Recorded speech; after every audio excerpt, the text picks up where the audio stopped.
Como se manifestam os seres humanos no físico, no caso dos planetas comuns? E por que a Terra é um planeta de expiação, segundo os espíritas?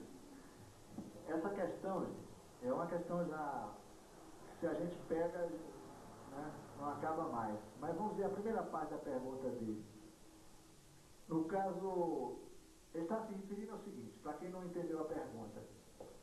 Nós contamos que na história da Terra foi necessário fazer um desenvolvimento do reino animal, desenvolver aquelas estirpes mais centrais do tronco central do reino animal e tomar emprestado um corpo de um primata para adequar os interesses da humanidade que precisava encarnar.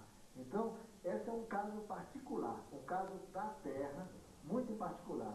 Então, veja só, a Terra, na sua fase 1, fez a viagem, veio para o sistema solar, foi ampliada, o seu núcleo foi reativado, ela ganha um novo centro gerador de matéria, né?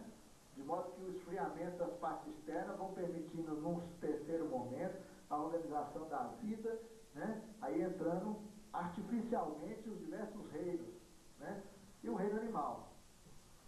O reino animal também tem uma estrutura semelhante à do reino humano, né? Ele também tem um tronco central e troncos secundários, terciários, quaternários, etc., para um lado e para o outro, né? Desse tronco central. Esse aqui no meio estão os primatas, estão os mamíferos. Depois tem uma faixa aqui que pertence a um certo grupo de peixes. Depois aparecem aves aqui, depois peixes novamente, etc, etc, etc. Até os animais mais simples. E nós sabemos que a estrutura monástica do reino animal é uma mônada com 6 ionas, né? Sem um central. Ela é representada por um hexágono. Os animais mais simples, que estão aqui na ponta, eles têm uma cadeia monástica formada por ionas abertos, né? Linear. Vamos ver, isso aqui seria, vamos ver, a equação do animal mais simples. 1, 2, 3, 4, 5, 6. Uma cadeia aberta de ionas. E esse aqui representa uma cadeia fechada, essa turma central. Aqui estão os mamíferos, os animais, inclusive o primata, o nosso macaco chimpanzé, essa turma toda está aí bem no meião. Bom, é o pessoal mais próximo, mais complexo, que tem um organismo mais completo e que permite, com um certo arranjo energético, servir como base para o desenvolvimento de um corpo adequado para o homem. A ciência se embanana aqui, aliás, eu estou lá em casa com 7 documentários da BBC sobre a visão científica sobre a origem do homem. E como é que o homem deixou de ser bicho e passou a ser homo sapiens? E eles estão atrás dos elos perdidos, feitos uns desesperados, encontrando coisas mais díspares. Está cada vez mais complicado de explicar esse negócio. E tudo a partir de pequenos pedacinhos, com recursos incríveis. Hoje estão analisando dentes, e a partir daí concluindo com que eles se alimentavam, usando recursos computacionais, um negócio avançado. Tem uma... Viu que você consegue tirar esse barulho aí, que eu não sei de onde é que está vindo. Alô? Não é proximidade isso aqui, não.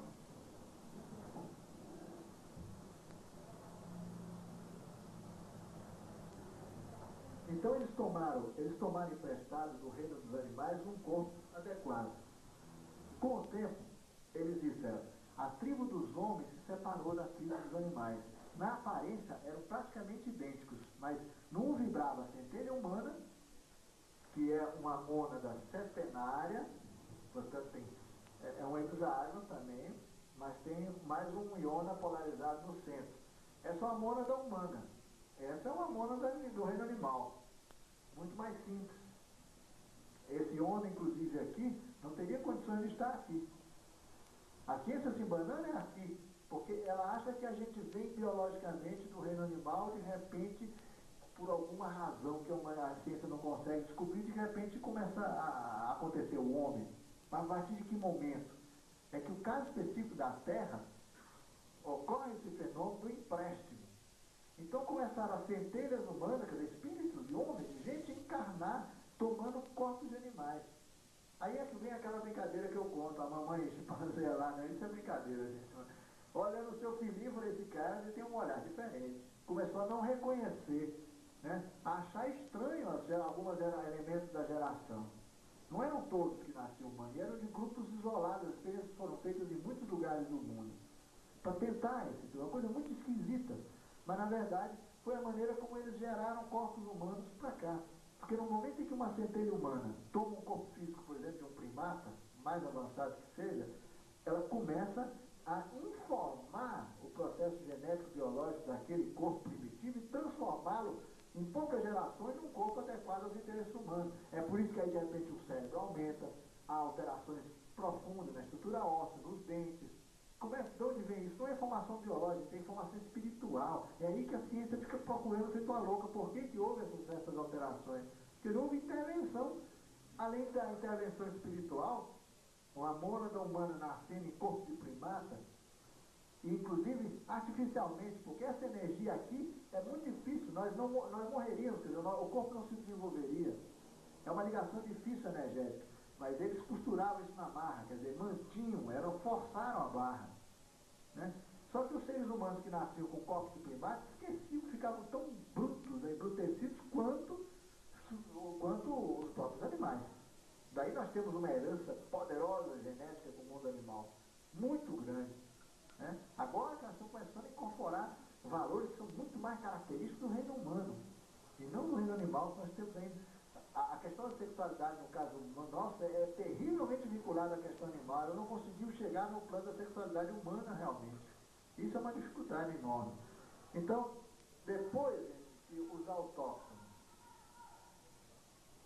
deram certo, seus corpos já estavam em níveis mais elevados geneticamente, foi que os 11 estrangeiros começaram a nascer filhos dos autóctonos. Aí a pergunta do rapaz é o seguinte, rapaz, no caso de um planeta comum em que não houve essa experiência, como que o ser humano chega ao plano físico pela primeira vez? Se eles não tomam emprestado o reino animal, né? Então, gente, aí ocorre um outro tipo de coisa que eu já falei, chama precipitação ectoplasmática, já viram isso? Né? Então, o reino humano, depois da manifestação de todos os reinos mais simples, num planeta qualquer, começa a manifestação do reino humano no plano físico através de uma fase em que a matéria deixa de ser etérica e passa a ser física. Ora, note bem, o homem, antes de ser físico, ele já tem a sua forma, a sua matriz energética definida. É um homem de luz, né? Isto é, o seu campo etérico, que molda o físico, já está pronto. Então ele começa, através de geração em geração, ele começa a cair de frequência. Mas por que cai de frequência? Né? Porque a Terra está no caminho evolucional, lembra do nosso caminho lá. À medida que a Terra vai daqui para cá, ela cai de frequência. Essa queda de frequência faz com que esse corpo aqui comece a agregar em torno de si matéria, cada vez mais densa. Até que começam a aparecer criaturas hermafroditas semelhantes a nós, né? De pequeníssima estatura. Eles são criaturas que, inclusive, quando morrem no seu corpo físico, ele já começa o processo encarnatório, né? Quando morre no corpo físico, em poucos minutos se dissolve completamente o corpo físico.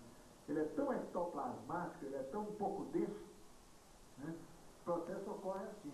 Depois de um certo tempo, há a separação por sexo, né? Começa a aparecer o positivo e o negativo tomando corpos separados. Aí, depois disso aqui, eles que nascem, eles se desenvolvem na crosta dos planetas, né? Dentro. Depois, uma turma sai para a superfície, outros evoluem para dentro. Aqui vão os solares, ou extras, e aqui se desenvolvem os intras, ou lunares. Esses dois caminhos. Outra coisa que a ciência não sabe, né? Na Terra também houve esse momento em que as coisas foram feitas subterraneamente e depois os homens vieram para a superfície. Olha, como é que eles saíram para a superfície? Eles usavam passagens. À noite, grandes áreas, grandes passagens que permitiam eles chegar às grutas da superfície e sair. À noite eles caminhavam, porque não tinham estrutura para receber o sol direto, né? Só recebiam o sol indiretamente, quer dizer, a energia que vem do centro da Terra. Mas com o tempo foram se aventurando cada vez mais longe, né?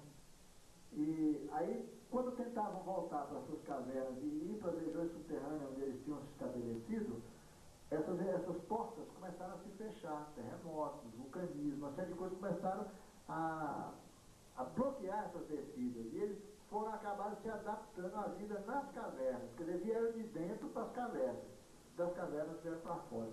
O homem acha que o homem nasceu fora e se escondia na caverna como abrigo, mas na verdade os ET dizem que foi o contrário. A caverna foi a nossa saída para o mundo do sol. O que é uma diferença interessantíssima que poderia elucidar uma série de questões que a ciência coloca e não sabe responder, né? Bom, então essa é a diferença, né? Precipitação ectoplasmática, exatamente o mesmo fenômeno que ocorre com os planetas. Os planetas saem da fase etérica e passam para a fase física, agregando matéria, porque a seu padrão de frequência vai baixando e ela começa a atrair matéria. Ela ordena, ela tem a matriz de luz, por isso que o homem é feito de cima para baixo. Ele é construído a partir de planos sutis até chegar no denso. O corpo físico é o menor de todos os corpos. Os outros são campos energéticos cada vez mais amplos, né? E por que a Terra é um planeta de expiação? Gente, vocês conhecem a história da Terra, já foi capítulo nosso anterior no seminário. Eu acho que é uma explicação relativamente desnecessária nessa altura do campeonato. De expiação porque realmente ela constitui uma experiência muito particular no contexto cósmico.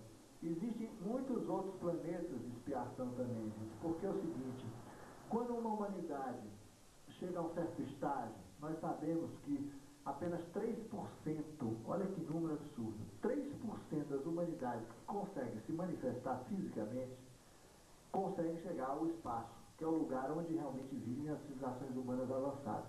3%. 97%, o que acontece com ela? Não dão certo. Se dizimam, se destroem, se aniquilam, desaparecem, não deu certo. É que nem um ovo, que não choca, não tem pintinho, não vai para diante. A natureza está cheia de exemplos de situações que não evoluem. Sempre alguma coisa evolui. Quer dizer, há um núcleo, alguns cumprem o destino, mas a grande maioria não cumpre. Então, 3% das humanidades vão para o espaço e realmente se integram à humanidade cósmica. As outras 97% se danam. Imagina a nossa aqui, né? Nós estamos na iminência de decidir se a gente vai ou não vai.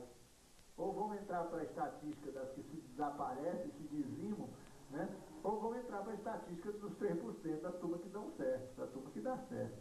Olha, estamos num momento muito difícil, crucial da nossa existência, porque temos capacidade técnica para autodestruição e não temos condições espirituais para botar governo nesse mundo e em nós mesmos, né? Bom, então,